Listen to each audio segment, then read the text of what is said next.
includes mention of deadly plague. So the events unfolding around us are making clearer than ever that we're living in the final part of the last days, undoubtedly the final part of the last days, shortly before the last day of the last days. Welcome back to the Irregular Pioneer Channel. I'm your host, Matt. Thank you for joining me for another video. Well, as you saw leading into the video, the Jehovah's Witnesses just can't help themselves. Governing body member Stephen Lett said that we're in the last day of the last days. Now, Jehovah's Witnesses are well known for preaching the end of the world as we know it, or as they say, the end of this system of things. And they just couldn't help themselves again. You would think, with a long history of failed predictions, they would know it's time to hang it up. But apparently, it was just too enticing to make another prediction. Now, for those of you who are not aware, the Jehovah's Witnesses have predicted the end to come in 1914, 1925, 1941, 1975, a vague within the 20th century, and numerous other times with other end days implications. And obviously, those things didn't come true. And for more information on that, I highly recommend the jwfacts.com article, Change Dates, Failed Predictions. I'll post a link for it in the description for this video. But it goes without saying that doomsday predictions are absolutely a bad thing to do. From a non-Christian perspective, and even from a Christian perspective. What do I mean? Well, let's take a look at the Jehovah's Witnesses' own Bible, the New World Translation. Let's take a look at Matthew chapter 24 and verse 36. You're probably well familiar with this verse if you're watching this video. Here's what it says. Concerning that day and hour, nobody knows, neither the angels of the heavens nor the Son, but only the Father. And these are purported to be the words of Jesus Christ. So if the man who the entire faith is built off of is saying, don't concern yourself with the day or the hour because only the Father knows, why are you fear-mongering and telling people we're in the last day of the last days? Somebody up there in Warwick really needs to shut that Muppet up because he's making all Jehovah's Witnesses look bad. But let's not stop there. Here's another scripture I think that's important to consider when you talk about failed predictions, especially with respect to Jehovah's Witnesses.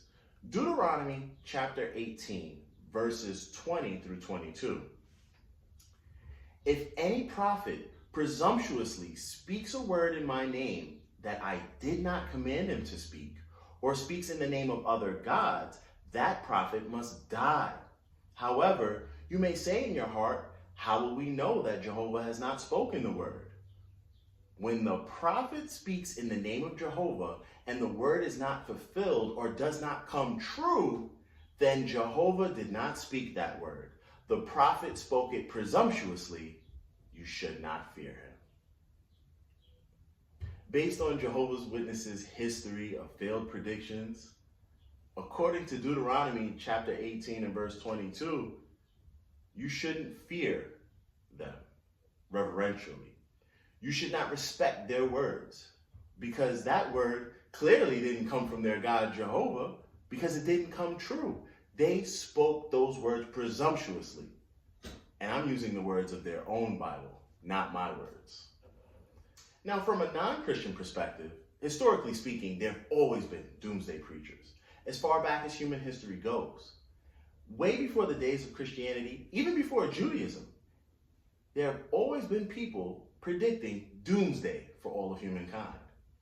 Now, history shows ups and downs for humankind, but right now is by far the greatest time to live. Technologically, medically speaking, and in so many other ways. There have been many pandemics that have been worse than the coronavirus pandemic. Now, that doesn't mean it's not to be taken seriously. It absolutely should be taken seriously. Personally speaking, I lost many coworkers already to the virus. So it's something to be taken seriously and to be respected as a serious threat.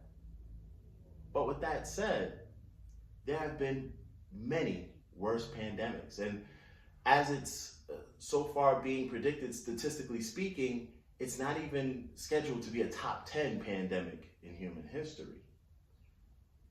The last days fear-mongering is a common tool of cults and religious groups all over to attract parishioners and new members, and ultimately to bring in more revenue and have more bodies in the seats. But unfortunately, the Jehovah's Witness governing body didn't stop there. Everyone's favorite jerk on the governing body, top shelf Tony Morris, had something else to say about the coronavirus epidemic. Let's take a look. I was telling the branch class yesterday, it doesn't bother me. We've been waiting for this. I've been telling them for some time now, cheer up, it's going to get worse. It doesn't bother me. We've been waiting for this. Cheer up, it's going to get worse. You know, sometimes you wonder, what is Tony thinking when he talks this way, when he shows so little concern and empathy? Or maybe Tony was on his favorite stuff, you know? Hey, listen, I gotta say, he may be terrible at preaching religiously, but that man has great taste in scotch. And if you don't know what I'm talking about, just check out Tony Morris Bottlegate. But anyway, many Jehovah's Witnesses have died of COVID-19 already. How many?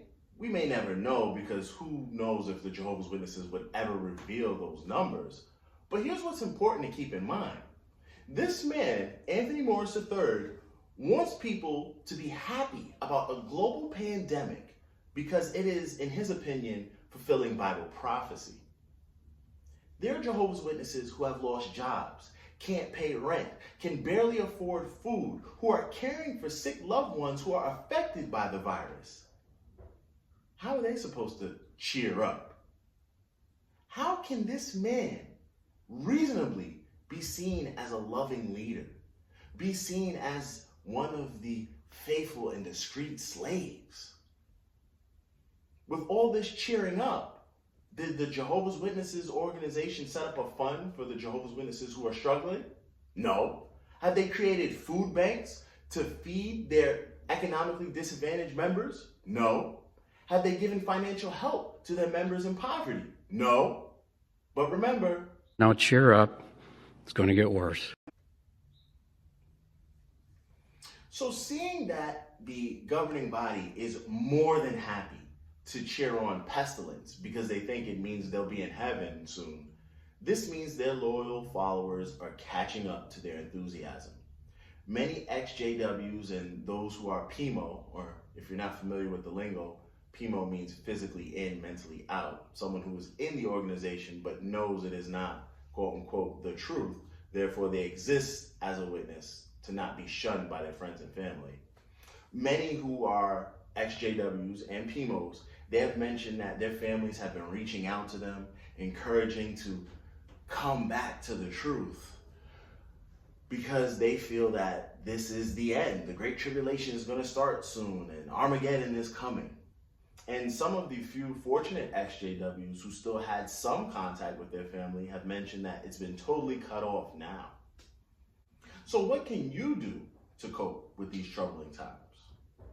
Well, you might be legitimately worried about a doomsday scenario or Armageddon because of years of indoctrination. So I'd suggest you do some in-depth research on the failed predictions of Jehovah's Witnesses. Think rationally.